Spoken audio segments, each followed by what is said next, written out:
What's up guys, MizzoFrizzo here, and in this Unreal Engine 5 tutorial I'm going to show you how to set up a character selection screen that can cycle through different characters, and then if we hit start game here, we're going to load into a level with that character that we've selected. But just before we get started guys, a quick word from my sponsor. As per usual guys, this Unreal Engine 5 tutorial is brought to you by you, my generous subscribers and viewers who have been so supportive over the past 12 months or so. If you find this video to be of any use or value whatsoever, please hit like and subscribe, and if you're so inclined, please do consider making a small donation to the channel via my Patreon. Link is in the description.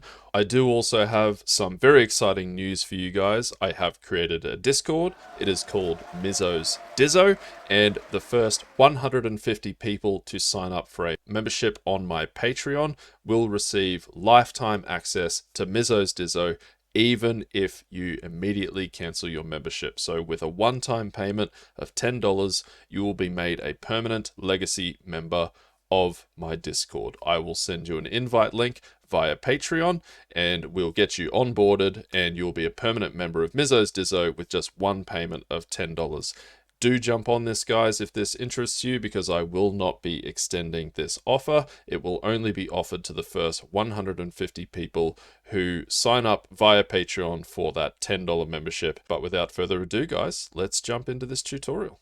Alrighty guys, now all I've done so far is created a new project using the third person template, and I have imported some skeletal meshes. So not only do I have Manny and Quinn in here, I've got the UE4 mesh in here, and I've got the UEFN mesh in here from the animation sample. And the first thing I'm going to do is create some character blueprints that all have the same parent class. So I'm going to go to the third person folder and blueprints, and the first thing I'm going to do is right click on BP third person character here and create child blueprint class, and I'm going to call this one BP underscore Manny.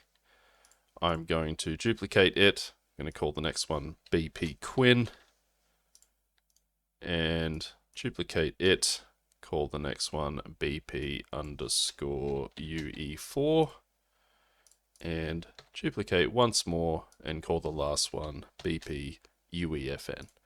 And the reason I'm making these all children of the BP third person character is so that we can make a class reference to this BP third person character, and then we will be able to select any children from it. So we're going to go into each of these blueprints now and go into BP Manny, and I'm just going to change the skeletal mesh to SKM Manny and the animation blueprint to ABP Manny, like so. And just going to make sure each of these has the correct skeletal mesh and animation blueprint. So BP UE4, I'm going to go in here and change the skeletal mesh asset to SK Mannequin, and the animation blueprint, I've got some retargeted animation blueprints here, which are essentially just ABP Manny being retargeted for this skeletal mesh. Just check that that's working correctly, and it is. And BP UEFN, select the UEFN mannequin, and my ABP UEFN, again just a retargeted animation blueprint from ABP Manny. Oh, he doesn't have his materials on him here. I'm not going to worry too much about that, but I do just want to have a quick, the materials haven't come across. That's alright, my UEFN guy is going to be just the default scene material. Okay, so now that we have some character blueprints to select from, let's create a character selection level. So we will spawn our characters in this level, but we will make another level which will be our kind of character selection menu. Just going to hit save all here, and I'm going to go to file and new level and just create a let's make it this open world level so it's got a bit of a background to it. And what I'm first going to do is create a camera pawn that we can sort of possess in this level. So I can delete this player start, and why don't I create a new folder in content, and I'll just call it character selection. Whoops. Character selection. And open this up, and in here I'm going to right click and create a new blueprint class, and it's going to be a pawn, and I'm going to call this BP underscore camera, and open this up, and we can add a camera and drag it onto the scene root to replace the scene root, and we can leave pretty much everything as default. I'm just going to make sure that constrain aspect ratio is unchecked, which it is by default. Very nice. And we are going to set up some rotation stuff in here for when we cycle through the characters, but we will do that in a moment. Actually, what I might do is go to the event graph, and on event begin play, I'm just going to set the actor transform, because it doesn't really like to stay where you put it when you hit play, even if you possess it and you've put it, you know, sort of where you want it to be. I guess it needs a player start, which we could have used a player start that's there, but instead I am just going to set the transform in here for where I want it to spawn. So I'm going to leave it at 0, 0 and just bring it up by 100 units on the Z, like so.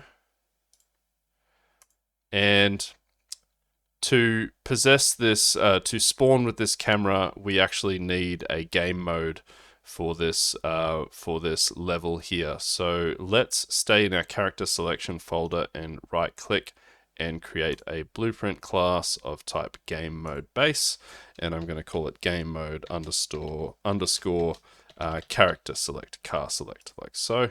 And here we can just actually in the world settings drag it onto the game mode right here and set it as the game mode for this world, and drop this down, and then default pawn class we can make this BP camera, like so. So now if we hit play, we are going to possess that camera, and it is right at 0, 0, 0 at the origin, just 100 units up, like so. Very nice. Okay. Let's drop some skeletal meshes into this world to look around at with our camera. So I'm going to find my characters and mannequins meshes and get SKM Mani and just drop him out like so. And I'm going to set his location as 200 units forward on the X and minus 90, just 90 on the third argument of the rotation here, so he's facing the camera. He does look a bit weird with that light down low, doesn't he? He doesn't look silver anymore. Just might play with the sun a little bit and put it about there. And here we are also going to change the animation blueprint of this skeletal mesh to ABP Mani, so that he's standing there nice and cool in his idle pose. And let's also drop SKM Quinn out here. Let's make her 200 units over on the y-axis and turn her around. Whoops, that's the turn her around on the rotation 180 degrees, and select her animation blueprint ABP Quinn, and find our other ones as well. UE4 mannequin, drop him out here. He's going to be negative 400 on the x-axis, sorry, negative 200, 0, and negative 90, I believe. Select his animation blueprint, ABP UE4, and last but not least, our UE4 UEFN mannequin. Drop him out here, and I've dropped him exactly into the right position. Very nice, 200 units from the center. Select his ABP UEFN. Very nice. And now if we hit play, you'll see that we sort of spawn in looking right at Mani, like so. And we're going to rotate the camera in a moment. But first, let's sort of set up our widget that we'll add to the viewport when we spawn in. So in our character selection folder. Let's right click and go to user interface widget blueprint, user widget, and I'm going to call this WBP character select, if I can spell it. There we go. We can open this up. Let's start by dragging out a canvas panel, and let's also get some buttons so we can get we'll duplicate one of them. So let's grab the first button and let's rename it to the start game button. Let's select that start game button and anchor it to the bottom center of the screen. And let's change the positions to 0, 0, 0. And we'll change the alignment to 0.5 and 0.5. And let's just make the size 200 or 250 by 75, something like that. And I'm just going to bring the position Y up off the bottom of the screen like so. Let's make this -180. And let's also grab some text and drag it onto our start game button. Select the text, change the text to start game. And let's also just fiddle with the tint of this button a little bit. So over here in style, we can drop down normal and tint and make this a bit darker. Nice. And I might also change the hovered tint, but leave it a little bit brighter so we can see what we're sort of hovering over. Nice. So that's that button done. Let's rename this other button to cycle left button, something like that. And I'm going to anchor this one to the center of the screen, and I'm going to zero out all this stuff. Let's make the size 60 by 60, something like that. Make the alignment 0.5, 0.5. And let's move this one out to the left about here. Just make this an even -350. Let's also grab a text and drag it onto our cycle left button. And then we can select that text and we can just make it a less than symbol to denote left. And we can duplicate that button and we can rename the other one to cycle right button. Change the text to a larger than.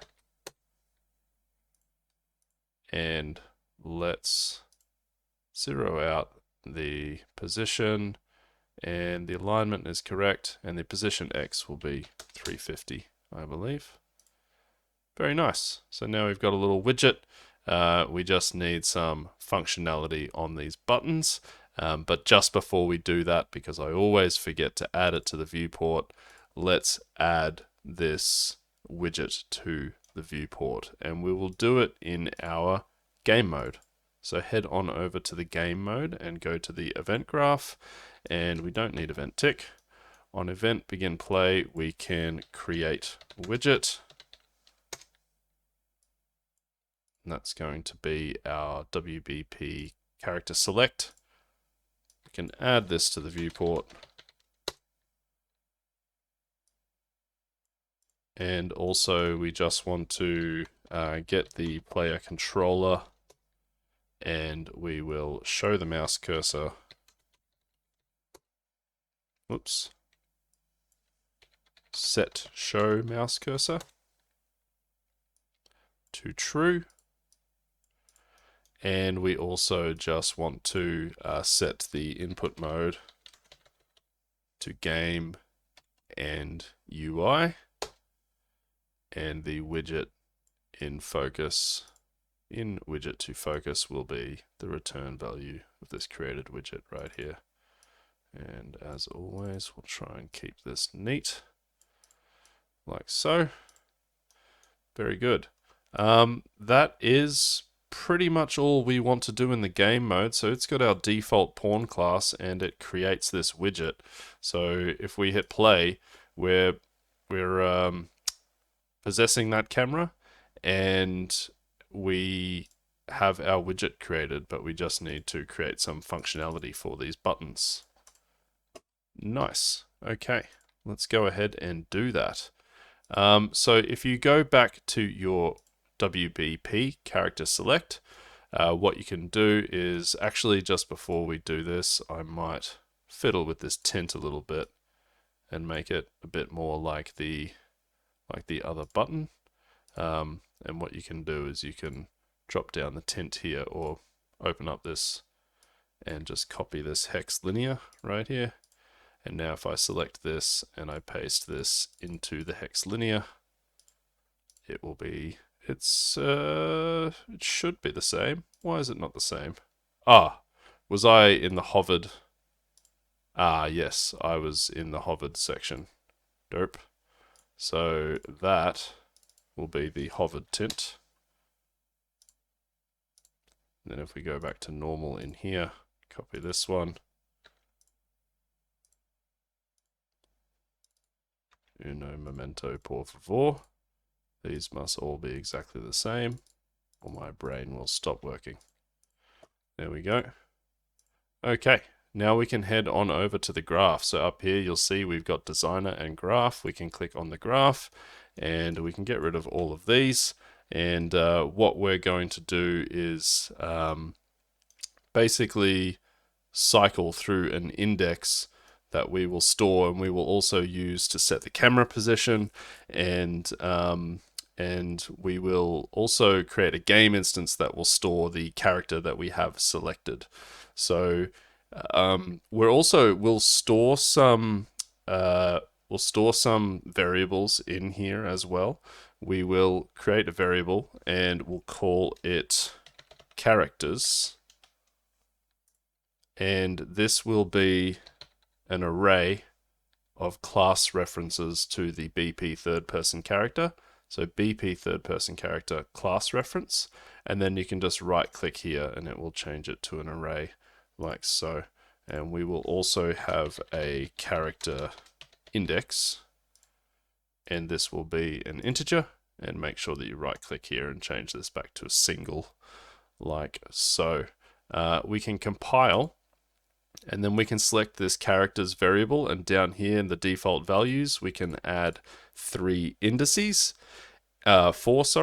the first one will be BP Manny, the second one will be BP Quinn, third one will be UE4, and the fourth one will be UEFN like so.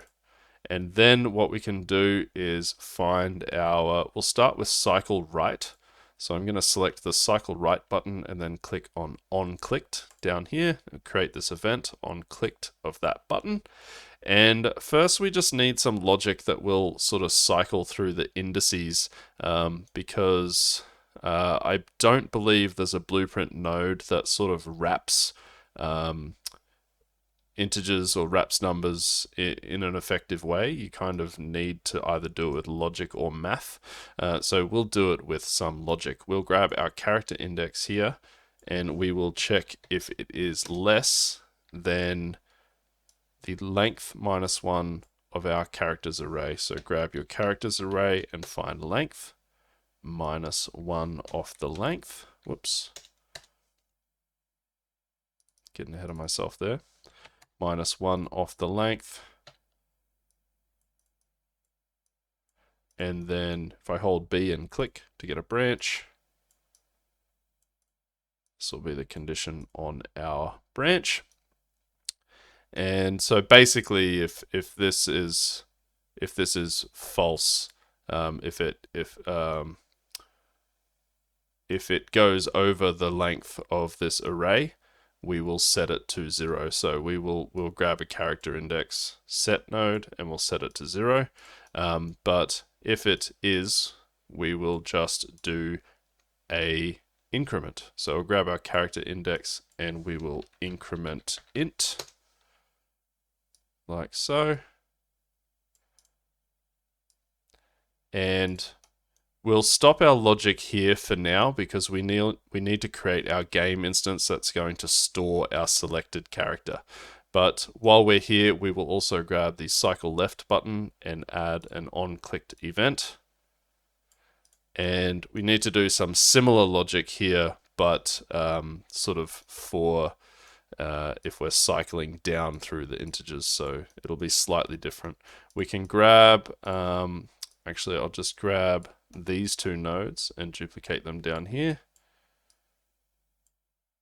And before I forget, this will be the maximum of the index. So this will be 3, because that's, if we look at your array here, the maximum index here is 3.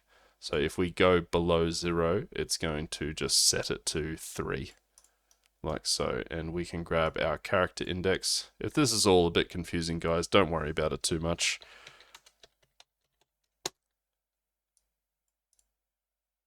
And we will also get a not boolean here, just so that the bulk of our code can run off of true. So if the index is not less or equal to 0, it will decrement int. So grab our character index and we will decrement int. So we'll -1 when we click the left button, we're minusing -1, -1, -1 off the character index. And if it's at 0 or less than 0, when we click it, it will set it to the highest one here, which is 3. Okay. And now what we might do is just go ahead and create our game instance that we will sort of store the character that we've selected in. So if we go back to our character selection folder and right click and create a new blueprint class, we can drop down all classes here and search for game instance. Select game instance and select. And one thing you should know about game instances, guys, is you can only have one. It's sort of created when your game is fired up, and it's destroyed when you close your game. So you don't have multiple game instances. You just have one, and you set it in the project settings. So I'm actually going to call this, I'm not going to give it a sort of naming convention at the start. I'm just going to call it character select game instance. And this is just the instance for this project. So now that we've created character select game instance, I'm going to go to edit and project settings and search for game instance and change the game instance class to our character select game instance, like so. So now that this has been selected in the project, we can open this up, and basically all this is going to do is store the character that we have selected. So we can create a variable here and we can call it character selected, maybe. And this is going to be a class reference to our BP third person character. BP third person character, class reference. Nice. Compile and save and close that. I don't believe there's anything else we need to do in that. And I'm just going to close these character blueprints. I'll leave the BP camera open. And back in our widget blueprint here, what we are now going to do is cast to that game instance. So we can right click over here and get game instance, and off of get game instance, cast to character select game instance, like so. And all of these 4 nodes here are all going to plug into here. So basically all of this logic here was just to basically calculate what index we should be at when we click the left or cycle right buttons. And now that we have casted to this instance, we can drag off of here and we can set the character selected, that variable that we created. And what we need to do is get our characters array right here and get a copy. And we're going to get the index here at the character index and plug this straight in to here like so. Now we also need to set the rotation of the camera. So what I'm also going to do is cast to the camera. We do need to create an event, but cast to BP camera. And here we can just get player pawn. And then we're going to execute a custom event within the camera. So if we go back to the camera blueprint, and we can delete these nodes here, I'm going to right click and create a custom event, and I'm going to call it rotate camera. You don't have to do rotation. You could make the camera sort of the camera's location slide along and move from character to character, but you know, essentially it's the same sort of thing. So here on rotate camera, what we need to do is pass through that index. So I'm going to add an input here, and I'm just going to call it index, and this is going to be an integer. Compile this, and just before we set this up, before I forget, I'm going to go back to my widget blueprint, and as BP camera, I'm going to call that rotate camera, like so, and pass through that character index, like so. And that's most of what we need to do in here. We do need to change the level in a moment. We're going to load the other level, but rotate camera, we pass through the character index. So now this index is being passed through here, and what we can do is add a timeline, and I can double click on this timeline to open it up and add a float track. And I'm not going to rename it, and I'm also not going to change the length. I'm just going to leave it as 5 seconds.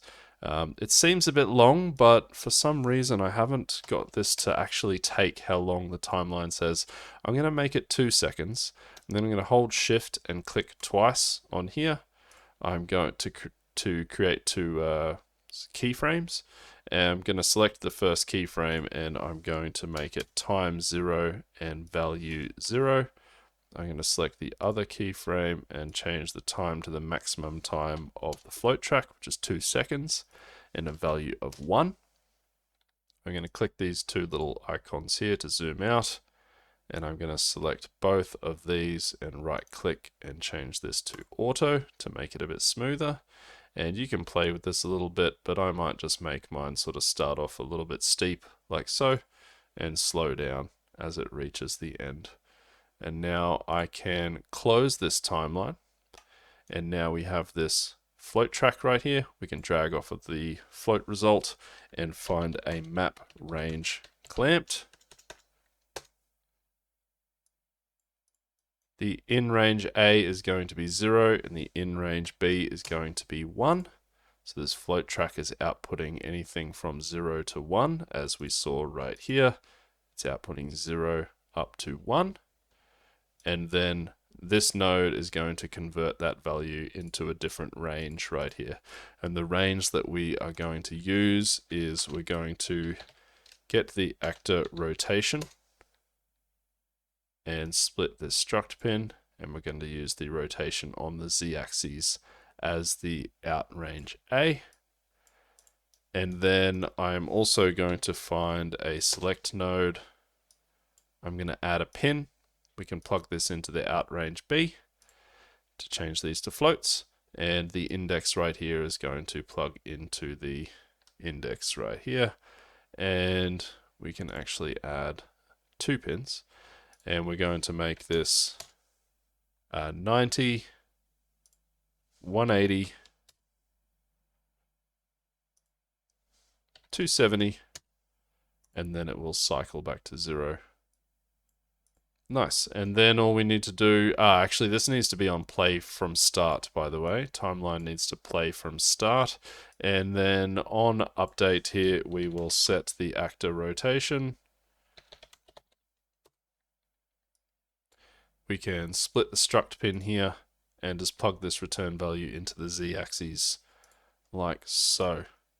Nice. So that should all be working now. If we hit play and we cycle through, whoa, there is something very funky happening there.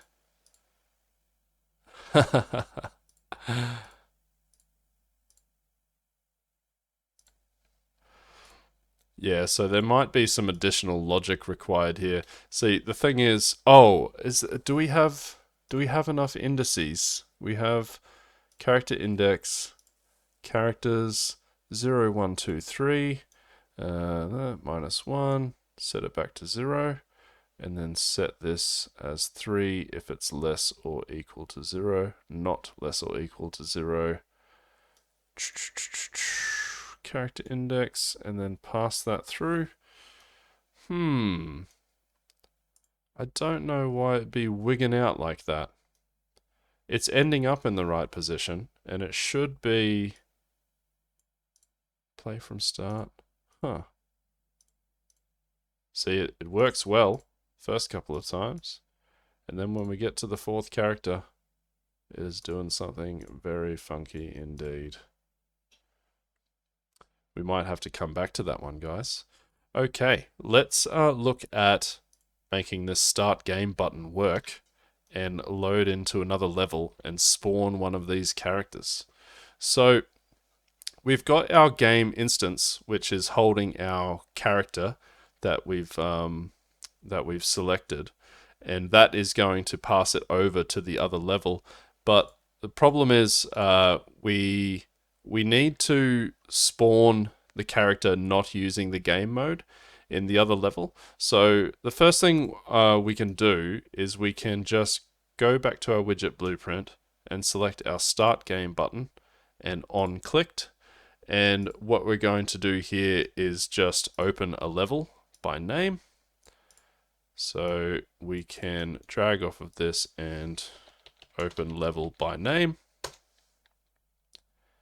And this needs to be spelt exactly correctly. So what I might do is go to my third person and maps folder and just Control C the name of this map. And then I'm going to paste this in here. But there'll be a problem here because this map has the third person game mode. So if we hit this now, it will just spawn in the third person here with our Quinn right here. And also one problem that I've noticed right away is I have my cursor here. So what we can actually do to get rid of the cursor and change the input is go to our third person, BP third person character, and we are going to be doing a couple of things on event begin play here. So I'm going to move this up and create some room. And I might make a sequence by holding S and clicking. And here what we can do is get the player controller and what were the nodes that we needed? Show mouse cursor and set input. So yeah, we'll just Control C this one. Sorry, my brain is still a little bit muddled from being sick recently. I will also drag off of here and set the input, set input mode game only. Like so. And so we kind of need to do this in the game mode, but we need to do it from the controller because the controller is kind of the only thing. Like obviously the game instance is sort of persistent, but the controller is also something that's kind of like it's the controller that you're using. You know when you join a game, you're sort of you're sort of loaded into that game as a controller. Like the controller only exists on the client. It's a good way of spawning. So we'll do it from the controller, but we'll do it within the game mode, if that makes any sense. We won't create a new game mode. What we might do is just edit the BP third person game mode. So we can go to third person and maps and open the third person map, and it will prompt you to save everything in this map. Oh, we never even saved the map. I will save it in character selection, and I'll call it character selection, like so. Save everything and come over here. And in the world settings over here, we've got our BP third person game mode selected. The first thing I'm going to do is clear this default pawn class, because we don't actually want to spawn it from the game mode. Like in here in the default, this is just when you spawn once, it will spawn this character. So we're kind of going to override this anyway. We can clear this and make this none. And we also want to create our own player controller. And I am just going to do this in our character selection folder. I'm going to right click and create blueprint class, and it is going to be a player controller, and I'll call it BP PC for blueprint player controller, or just PC for player controller underscore character select. I'm just calling everything character select in this project. So now that we have this player controller, we can actually drag it onto the player controller class here. So set it as the player controller in the BP third person game mode. And we'll start off with the BP third person game mode. So we'll open this up, BP third person game mode, and open full blueprint editor. And we're going to create a couple of functions in here, one to find the player start and one to spawn our character. So we can create a function, and we'll just call it find player start. And this is basically just going to return the transform of the player start that's in the map. And you could set this up to find from multiple player starts, but we are just going to have the one. So we're going to get actor of class, and the class is going to be player start. And off of the return value here, we can get actor transform, and we need to add a return node. And we can plug this transform onto the return node, and then select the return node and call this player start transform. Nice. And this function can be pure. We're just trying to get this one transform. So you can select find player start, and over here in the details panel, check pure. And then what we're going to do is also create a function that will spawn the player, that will call from the player controller. So we'll create another function, and we'll call it spawn player. And spawn player is going to have an input, which is the controller that we're going to pass over. So just call it player controller, and it'll be an object reference to a player controller object reference. Nice. Now we need to get the character that we want to spawn from the game instance. So we can get game instance and cast to our character select game instance. And then from here, we can get the character selected. And before I forget, this has reminded me that we want this character selected in the game instance to have a default value. So we will need to go back into our character selection folder and find our character select game instance. And the character selected variable right here needs to have the default value of the first character, because this is only being set when we click the left and right buttons to cycle through the character. And if we just wanted to hit play on the first character that we see, this needs to have this default value of the first character that's there. That is the only other thing we need to do in the game instance. And now that we have pulled this from here, we can spawn actor from class. And the spawn transform, we can grab our find player start right here and plug it into the transform like so. Very nice. And now we just need to possess this character. And we're almost there, guys.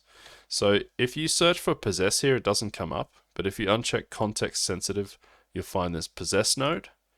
And this will possess this pawn that's been spawned. And the target is the controller. So we grab the controller that we pass through here, plug it in here. And I'll just bring this over the top like so. Nice. And that is, I believe, everything in here. We now just need to call this function from our player controller. So we can open up our PC character select and go to the event graph, delete the event tick node, and on event begin play, what we can do is get game mode. We're doing a lot of casting here. We're going to cast to the third person game mode. Now, for the record, this is probably not the best way to do this. We shouldn't be casting all the time because we are creating a lot of dependencies, but you can replace these with blueprint interfaces. If you were building a project and you want it to be more optimized, you would use blueprint interfaces. So here from the game mode, we can spawn the player. And the player controller that we're going to pass through is a reference to self. Get a reference to self and pass that through. And there is only one other issue with this, and it is that when we spawn this character is going to spawn, and then it's going to run its event begin play logic. And this event begin play logic will run before the next node here, which is possess.